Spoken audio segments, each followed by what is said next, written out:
طاسین، یہ قرآن یعنی کتاب روشن کی آیتیں ہیں، مومنوں کے لیے ہدایت اور بشارت ہے، وہ جو نماز پڑھتے اور زکوٰۃ دیتے ہیں اور وہ آخرت کا بھی یقین رکھتے ہیں۔ جو لوگ آخرت پر ایمان نہیں رکھتے، ہم نے ان کے اعمال ان کے لیے آراستہ کر دیے ہیں تو وہ بھٹکتے پھر رہے ہیں۔ یہی لوگ ہیں جن کے لیے برا عذاب ہے اور وہ آخرت میں بھی بہت نقصان اٹھانے والے ہیں۔ اور تم کو یہ قرآن اس حکیم و علیم کی طرف سے عطا کیا جاتا ہے۔ جب موسیٰ نے اپنے گھر والوں سے کہا کہ میں نے آگ دیکھی ہے، میں وہاں سے رستے کا پتہ لاتا ہوں یا کوئی شعلہ یعنی ایک انگارہ تمہارے پاس لاتا ہوں تاکہ تم آگ تاپو۔ جب موسیٰ اس کے پاس آئے تو ندا آئی کہ وہ جو آگ میں تجلی دکھاتا ہے بابرکت ہے، اور وہ جو آگ کے ارد گرد ہے، اور اللہ جو تمام عالم کا پروردگار ہے پاک ہے۔ اے موسیٰ، میں اللہ ہوں، عزت والا، حکمت والا، اور اپنی لاٹھی ڈال دو۔ سو جب اسے دیکھا تو اس طرح حرکت کر رہی تھی گویا سانپ ہے، تو پیٹ پھیر کر بھاگے اور پیچھے مڑ کر نہ دیکھا۔ فرمایا، اے موسیٰ ڈرو مت، میرے پاس پیغمبر ڈرا نہیں کرتے۔ ہاں، جس نے ظلم کیا پھر برائی کے بعد اسے نیکی سے بدل دیا تو میں بخشنے والا مہربان ہوں۔ اور اپنا ہاتھ اپنے گریبان میں ڈالو، بے عیب سفید و روشن نکلے گا۔ ان 2 معجزوں کے ساتھ جو 9 معجزوں میں داخل ہیں فرعون اور اس کی قوم کے پاس جاؤ کہ وہ بدکردار لوگ ہیں۔ پھر جب ان کے پاس ہماری روشن نشانیاں پہنچیں تو کہنے لگے یہ کھلا جادو ہے، اور بے انصافی اور غرور سے ان کو ماننے سے انکار کیا، جبکہ ان کے دل ان کو مان چکے تھے۔ سو دیکھ لو کہ فساد کرنے والوں کا انجام کیسا ہوا۔ اور ہم نے داؤد اور سلیمان کو علم بخشا، اور انہوں نے کہا کہ اللہ کا شکر ہے جس نے ہمیں اپنے بہت سے مومن بندوں پر فضیلت دی۔ اور سلیمان داؤد کے قائم مقام ہوئے اور کہنے لگے کہ لوگوں، ہمیں اللہ کی طرف سے پرندوں کی بولی سکھائی گئی ہے اور ہر چیز عنایت فرمائی گئی ہے، بے شک یہ اس کا خاص فضل ہے۔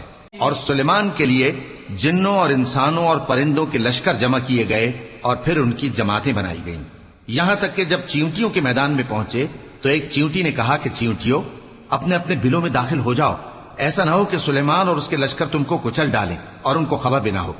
تو وہ اس کی بات سے ہنس پڑے اور کہنے لگے کہ اے پروردگار، مجھے توفیق عنایت کر کہ جو احسان تو نے مجھ پر اور میرے ماں باپ پر کیے ہیں ان کا شکر کروں اور ایسے نیک کام کروں کہ تو ان سے خوش ہو جائے، اور مجھے اپنی رحمت سے اپنے نیک بندوں میں داخل فرما۔ اور جب انہوں نے پرندوں کا جائزہ لیا تو کہنے لگے کیا سبب ہے مجھے ہدہد نظر نہیں آتا؟ کیا کہیں غائب ہو گیا ہے؟ میں اسے سخت سزا دوں گا یا ذبح کر ڈالوں گا یا میرے سامنے اپنی بے قصوری کی واضح دلیل پیش کرے۔ ابھی تھوڑی دیر ہوئی تھی کہ ہدہد آ موجود ہوا اور کہنے لگا کہ مجھے ایک ایسی چیز معلوم ہوئی ہے جس کی آپ کو خبر نہیں، اور میں آپ کے پاس ملک سبا سے ایک یقینی خبر لے کر آیا ہوں۔ میں نے ایک عورت دیکھی کہ ان لوگوں پر حکومت کرتی ہے اور ہر چیز اسے میسر ہے، اور اس کا ایک شاندار تخت ہے۔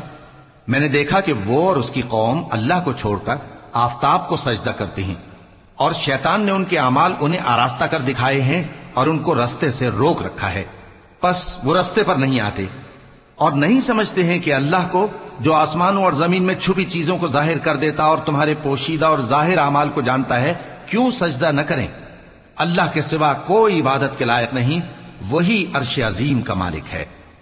کیونکہ آیت سجدہ تلاوت کی گئی ہے لہذا سامعین پر سجدہ واجب ہے۔ سلیمان نے کہا اچھا، ہم دیکھیں گے تو نے سچ کہا ہے یا تو جھوٹا ہے۔ یہ میرا خط لے جا اور اسے ان کی طرف ڈال دے، پھر ان کے پاس سے ہٹ جانا اور دیکھنا کہ وہ کیا جواب دیتی ہیں۔ ملکہ نے کہا کہ دربار والو، مجھ تک ایک نامہ گرامی پہنچایا گیا ہے، وہ سلیمان کی طرف سے ہے، اور مضمون یہ ہے کہ شروع اللہ کا نام لے کر جو بڑا مہربان نہایت رحم والا ہے، بعد اس کے یہ کہ مجھ سے سرکشی نہ کرو اور مطیع و فرمانبردار ہو کر میرے پاس چلے آؤ۔ خط سنا کر کہنے لگی کہ اے اہل دربار، میرے اس معاملے میں مجھے مشورہ دو، جب تک کہ تم حاضر نہ ہو اور صلاح نہ دو میں کسی کام کا فیصلہ نہیں کیا کرتی۔ وہ بولے کہ ہم بڑے زوراور اور سخت جنگجو ہیں، اور حکم آپ کے اختیار میں ہے، تو جو حکم دیجیے گا اس کے انجام پر نظر کر لیجیے گا۔ اس نے کہا کہ بادشاہ جب کسی شہر میں داخل ہوتے ہیں تو اس کو تباہ کر دیتے ہیں اور وہاں کے عزت والوں کو ذلیل کر دیا کرتے ہیں، اور اسی طرح یہ بھی کریں گے۔ اور میں ان کی طرف کچھ تحفہ بھیجتی ہوں اور دیکھتی ہوں کہ قاصد کیا جواب لاتے ہیں۔ پس جب قاصد سلیمان کے پاس پہنچا تو سلیمان نے کہا کیا تم مجھے مال سے مدد دینا چاہتے ہو؟ سو جو کچھ اللہ نے مجھے عطا فرمایا ہے وہ اس سے کہیں بہتر ہے جو تمہیں دیا ہے۔ حقیقت یہ ہے کہ اپنے تحفے سے تم ہی خوش ہوتے ہوگے۔ ان کے پاس واپس جاؤ، اب ہم ان پر ایسے لشکر لے کر حملہ کریں گے جن کے مقابلے کی ان میں طاقت نہ ہوگی، اور ان کو وہاں سے بے عزت کر کے نکال دیں گے اور وہ ذلیل ہوں گے۔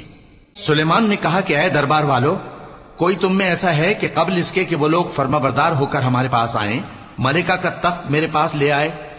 جنات میں سے ایک قوی ہیکل جن نے کہا کہ قبل اس کے کہ آپ اپنی جگہ سے اٹھیں میں اس کو آپ کے پاس لا حاضر کرتا ہوں، اور مجھے اس پر قدرت بھی حاصل ہے اور امانت دار بھی ہوں۔